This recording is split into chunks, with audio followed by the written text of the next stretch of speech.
Hello बच्चों, ये पाठक classes है और आज मैं आपको पढ़ाऊंगा सेल के कॉम्बिनेशन के बारे में। तो सबसे पहले हम देखेंगे सेल के कॉम्बिनेशन में। ये हमारा सेल है और इसके कॉम्बिनेशन ऑफ सेल्स। तो पहला हम देखेंगे series combination of cell. Series combination of cell, जैसे रेजिस्टेंस का पढ़े हो सीरीज पैरेलल, वैसे इसका भी हमारा सेल का सीरीज कॉम्बिनेशन ऑफ सेल। तो हम देखिए यहाँ पर कुछ केसेस लेकर देखेंगे और इजी बनाने के लिए। तो हमारा केस 1 है जहाँ पर हमारा सेल्स को कनेक्ट किए हैं सेम पोलैरिटी। सेम पोलैरिटी तो हमारे लिए क्या होना चाहिए सीरीज में? हमारा एक सेल है, यहाँ से प्लस माइनस मान लो दो ही सेल हमने कनेक्ट किया। यहाँ एक इंटरनल रेजिस्टेंस सेल का होगा, सेल का ईएमएफ मान लो E1 है और इंटरनल रेजिस्टेंस R1 है। इस सेल का ईएमएफ मान लो E2 है और यहाँ इसका इंटरनल रेजिस्टेंस हमारा R2 है। इसको हमने एक एक्सटर्नल रेजिस्टेंस से कनेक्ट कर लिया है। तो हम यहाँ पर ये निकालना चाहते हैं कि टोटल ईएमएफ सेल का कितना होगा, टोटल इंटरनल रेजिस्टेंस कितना होगा और हम कितना करंट ड्रॉ कर पाएंगे। बहुत ईजी वे में देखेंगे बच्चों। देखो ये प्लस है, माइनस है, ये हमारा प्लस है, ये माइनस है। तो हम देखेंगे टोटल ईएमएफ हमारा कितना होगा सेल का। Total EMF of cell plus से माइनस जा रहा है, ये हमारा हो जाएगा E1 प्लस E2। ये होगा total EMF of the cell. और टोटल इंटरनल रेजिस्टेंस कितना हो जाएगा, या हम कहें इक्विवेलेंट इंटरनल रेजिस्टेंस।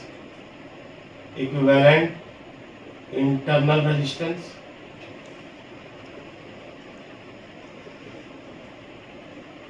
जिसको हम कह सकते हैं RS। ये हमारे जैसे हम क्लास 10th में पढ़े हो series combination of resistance, R will be equal to R1 plus R2 plus R3। वैसी तरह इंटरनल रेजिस्टेंस का भी सीरीज में होगा, ये हो जाएगा R1 प्लस R2 हो गया। तो टोटल रेजिस्टेंस कितना हो जाएगा? टोटल रेजिस्टेंस हो गया हमारे लिए, टोटल रेजिस्टेंस होगा एक्सटर्नल रेजिस्टेंस और plus internal resistance R plus RS। ये हो गया R plus R1 plus R2। तो करंट कितना हो जाएगा? I बराबर total EMF upon total resistance. Total resistance ये हो जाएगा हमारा टोटल EMF हो गया E1 प्लस E2 और टोटल रेजिस्टेंस हो जाएगा R plus R1 plus R2। ये हमारे लिए हो जाएंगे, अगर दो सेल्स लगे हुए हैं सेम पोलैरिटी के हैं तो टोटल करंट कितना ड्रॉ कर पाएंगे? E1 plus E2 upon R external resistance plus total internal resistance. अब हम इसके केस 1 था, अब हम केस 2 देखेंगे। केस 2 में केस 2 देखो बच्चों, अगर मान लो सेल कनेक्ट किया अपोजिट पोलैरिटी का, तो हम क्या करेंगे? अगर अपोजिट पोलैरिटी है तो हम वाले जैसे हम इस तरह कर रहे हैं but connected in series. Plus हो गया माइनस और दूसरा पोलैरिटी चेंज करना है तो माइनस प्लस हो जाएगा और यहाँ पर एक एक्सटर्नल रेजिस्टेंस लगा दे। यहाँ पर दोनों सेल है तो इंटरनल रेजिस्टेंस भी होगा। हमारा इसका EMF E1 हो गया, इसका EMF E2 हो गया, इंटरनल रेजिस्टेंस R1 हो गया, इंटरनल रेजिस्टेंस R2 हो गया। ये प्लस है, ये माइनस है, ये माइनस है, ये प्लस है। यहाँ पर भी देखेंगे टोटल EMF कितना होगा? टोटल EMF हो जाएगा E1 प्लस से माइनस इसके प्लस, और यहाँ पोलैरिटी चेंज हो गया है, पोलैरिटी चेंज होगा तो साइन चेंज हो जाएगा माइनस E2, क्योंकि हम माइनस से प्लस जा रहे हैं इसलिए हमने साइन चेंज कर लिया। अब देखिए टोटल इंटरनल रेजिस्टेंस कितना हो जाएगा, चाहे इक्विवेलेंट इंटरनल रेजिस्टेंस बेटर है, लिखे इक्विवेलेंट इंटरनल रेजिस्टेंस। ये सीरीज में लगे हुए हैं RS, ये तो हो जाएंगे R1 प्लस R2। ये हमारा नेगेटिव नहीं होगा बच्चों, कई बार बच्चे अगर E1 माइनस E2 को यहाँ भी R1 माइनस R2 कर देते हैं तो रेजिस्टेंस नेगेटिव नहीं होगा बच्चों। तो हमारे लिए देखिए टोटल रेजिस्टेंस कितना हो जाएगा, टोटल रेजिस्टेंस हमारे लिए हो जाएगा, टोटल रेजिस्टेंस हो जाएगा external resistance plus internal resistance R plus RS, ये हमारा हो जाएगा R plus R1 plus R2। तो टोटल करंट कितना हो जाएगा, total EMF upon total resistance E1 minus E2 upon R plus R1 plus R2। ये हमारा करंट हम ड्रॉ कर पाएंगे अगर हम पोलैरिटी को चेंज करेंगे। अगर मान लो बच्चों इसी में हमारे लिए देखो, अगर मान लो प्लस है माइनस है प्लस है, फिर हमने ले लिया प्लस माइनस दे दिया, तो एक अगर E1 है E2 है E3 है तो हमारा यहाँ पर टोटल EMF जो होगा, टोटल EMF E जो होगा ये हमारे लिए हो जाएगा E1 प्लस 2 माइनस है, यहाँ माइनस 2 प्लस हो गया माइनस E2, और फिर यहाँ प्लस से माइनस है ये हो जाएगा प्लस E3। जहाँ पर भी पोलैरिटी चेंज होगा वहाँ पर हमारे लिए EMF की साइन चेंज हो जाएगी। और नेक्स्ट एक केस और देखेंगे, इसमें एक केस और हम देखते हैं, केस 3। देखो बच्चों बहुत ईजी है, आराम से देखें। केस 3 हमारा हो गया,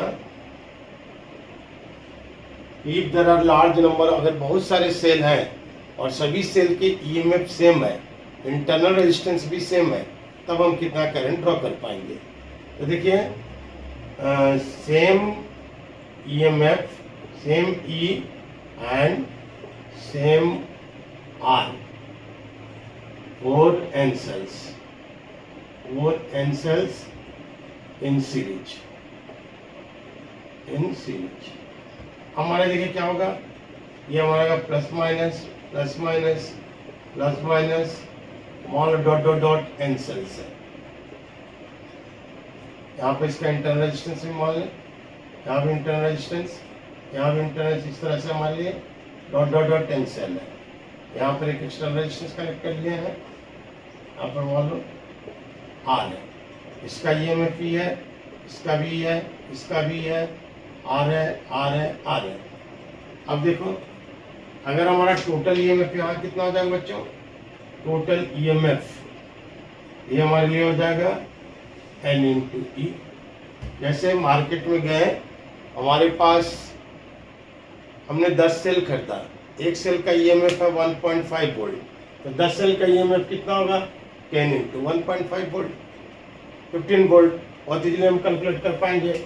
अब यहाँ पर देखो equivalent internal resistance, equivalent internal resistance, equivalent internal resistance हमारे लिए हो जाएगा, इक्विवेलेंट इंटरनल रेजिस्टेंस हमारे लिए हो गया, देखिए RS, ये हो जाएगा क्लास 10 में पढ़े हो बच्चों, RS सीरीज कॉम्बिनेशन में क्या होगा, R plus R plus R plus R plus R।